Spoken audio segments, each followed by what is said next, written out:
Hi there, and thanks for joining us. I'm Connie Tran. A mystery diagnosis consumed the life of Turlock resident Gina Boyd for years. She didn't know what was wrong with her despite experiencing extreme stomach pain. She finally saw doctors at Community Regional Medical Center who helped her down a road toward recovery. Hi. Hi. How are you? I'm good. This is not the first doctor Gina Boyd has seen over the years to help her figure out her health mystery. Problems?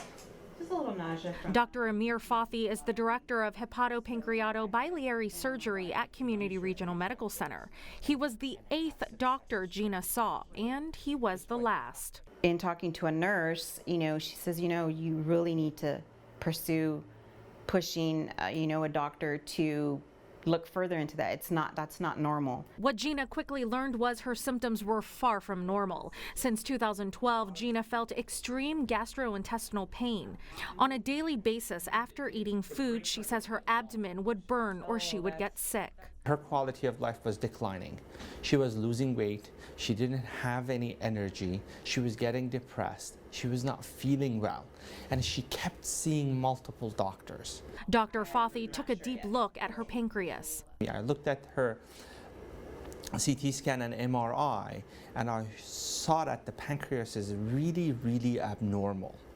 Basically, the entirety of the pancreas was replaced with different size cysts and masses, and the main pancreatic duct, the tube, was blocked. That meant Gina's pancreas was depriving her of necessary enzymes, so she couldn't break down any food. The pancreas is also crucial because it produces insulin to control a person's blood sugar. Gina was diagnosed with pancreatic cancer, and she was going to have to live without her pancreas. My first question is, how does a person live without a pancreas? Because up until all this happened, you just assume you can't live without one. We had to take the entire gland out in order to eliminate the entire risk of cancer or get the patient in a better situation. Since Gina is living without a pancreas, she is now a type 1 diabetic. She has a port and a little device stays with her constantly to give her insulin to control her blood sugar. 6 months after Gina's pancreas was removed, Dr. Fathi found masses on her ovaries.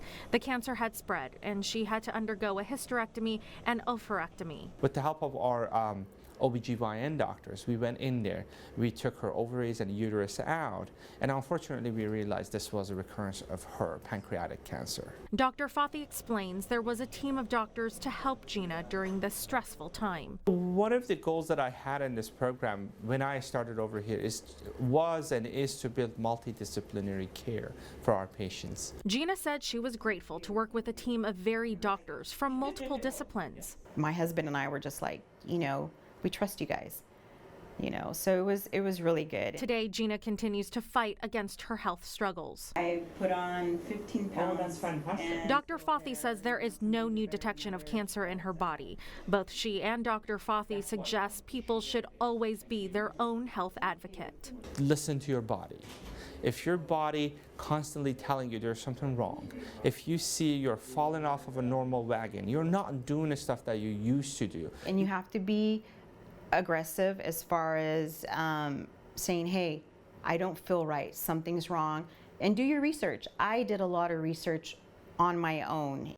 Signs and symptoms of pancreatic cancer often don't occur until the disease is advanced. They may include pain in the upper abdomen, loss of appetite or unintended weight loss, blood clots, fatigue, or yellowing of your skin and the whites of your eyes.